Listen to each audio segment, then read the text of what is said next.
नमस्कार।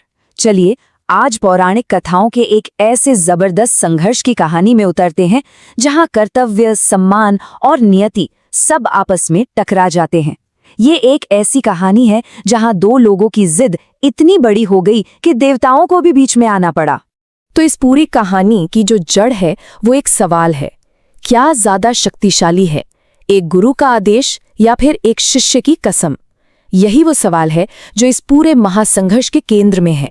तो चलिए समझते हैं कि इस महासंघर्ष की शुरुआत हुई कहां से।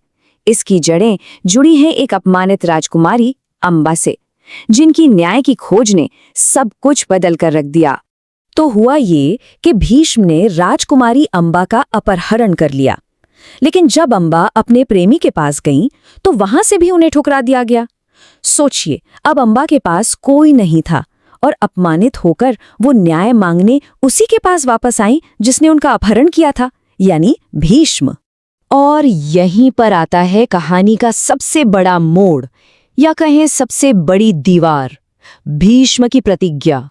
ये जीवन भर ब्रह्मचर्य और सिंहासन की सेवा करने की एक ऐसी पवित्र कसम थी जिसे तोड़ना नामुमकिन माना जाता था। और यही प्रतिज्ञा अंबा के रास्ते की सबसे बड़ी चट्टान बन गई।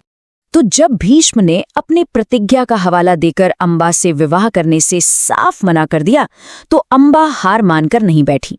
वो पहुंची उस एक इंसान के पास जिसका आदेश शायद भीष्म टाल नहीं पाते, उनके अपने गुरु। अब यहां पर जो टकराव हुआ वो देखने लायक था। एक तरफ थे महान योद्धा ऋषि गुरु परशुराम, जिन्होंने अपने शिष्य भीष्म को अंबा से विवाह करने का आदेश दिया, और दूसरी तरफ थे भीष्म, जिन्होंने साफ इनकार कर दिया।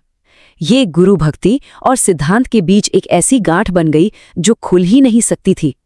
भीष्म का स्टैंड बिल्कुल क्लियर था।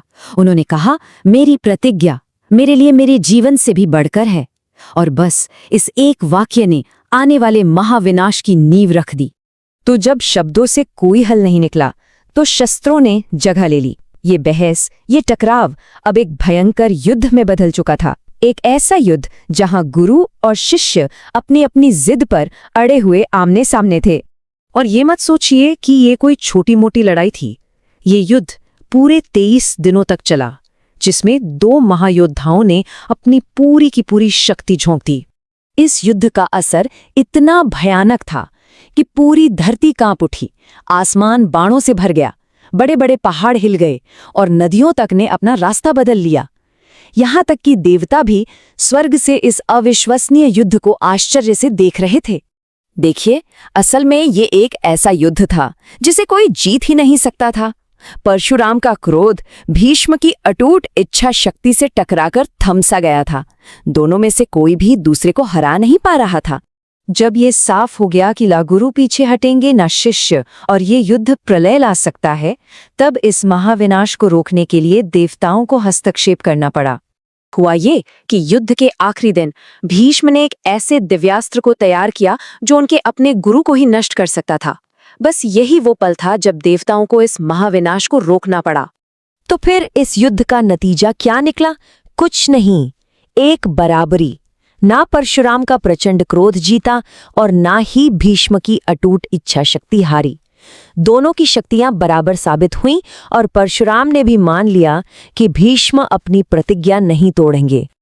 लेकिन कहानी यहां खत्म नहीं होती है। युद्ध भले ही खत्म हो गया हो, पर अंबा के अंदर बदले की आग और ज्यादा भड़क उठी। और ये एक ऐसी प्रतिज्ञा थी जो एक जीवन से भी आगे जाने वाली थी। अंबा का बदला लेने का सफर वो सच में असाधारण था। पहले न्याय की उनकी गुहार खारिज कर दी गई, फिर उनके सम्मान के लिए लड़ा गया युद्ध बराबरी पर खत्म हुआ। लेकिन उन्होंने हार नहीं मानी। उन्होंने शिखंडी के रूप में पुनर्जन्म लिया और अंत में कुरुक्षेत्र के युद्ध में भीष्म के पतन का कारण बनी। ये पूरी कहानी धर्म की उलझन को बहुत खूबसूरती से सामने रखती है, यानी हमारा कर्तव्य क्या है। सोचिए, भीष्म के लिए उनका धर्म था अपनी प्रतिज्ञा निभाना, परशुराम के लिए उनका धर्म था अपने शिष्य को सही राह दिखाना, और अंबा के लिए उनका धर्म था न्याय मांगना।